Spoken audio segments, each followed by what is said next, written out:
there. So yesterday, I started talking about the first of 4 steps to finding a great therapist. I wrote an article about that additionally, which you can find on the Psychefinder blog. It's the latest one. So 4 steps to finding a great therapist. Step 1 was licensing, modality, and trusting your gut. Step 2 is, so it's not just about finding a great therapist, it's also about getting the very best therapy for yourself once you do have a therapist. So once you understand what a clinician's licensing means, what modality they like to work within, and what your gut says about that person, which is, in my opinion, one of the very most important assessments that we can make. You know, does your gut feel that, yes, this person can help me and I feel comfortable with them and I respect them and I trust them. Once those things are in place, one of the biggest mistakes that I see clients make, both intentionally and unintentionally, is that they're not as honest as they could be in therapy. Now, there's a couple different reasons someone might not be honest in therapy.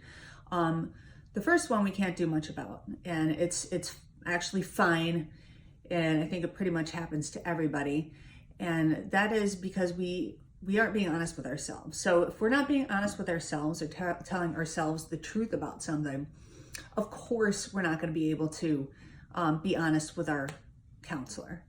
And it's the counselor's job to kind of sort through that and help push us and guide us towards some truths that we may not have yet been ready to hear for whatever reason. So don't worry too much about that. It's the intentional untruths that really are the problem. A lot of clients worry about how they look to a therapist or how they're coming off, and they want to seem like, you know, the victim in a situation, or they want to downplay a situation, or they're unable to kind of embrace their guilt over a situation, so they try to put a little spin on it.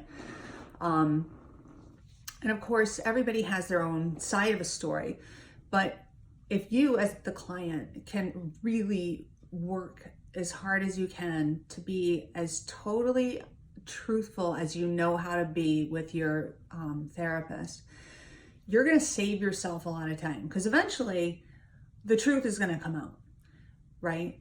And the therapist isn't there to be impressed by you, and isn't there to assess who you are as a human being. They're there to accept you, warts and all, and they'll do that if you give them a chance to do it.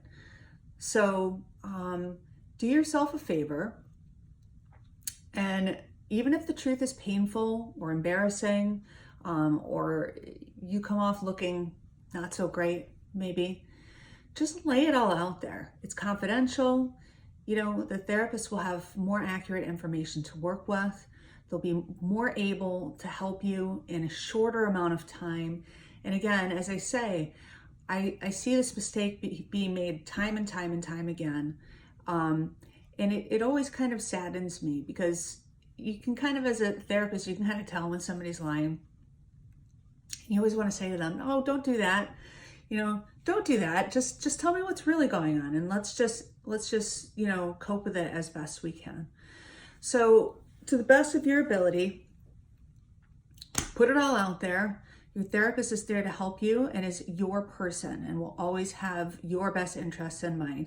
And the sooner you can have faith in that and believe and trust in that, the sooner your deeper levels of healing can really begin. So stay tuned for tomorrow, where I'm going to be talking about step number 3 and the 4 steps to finding and getting great therapy. Thanks, guys. Have a great day.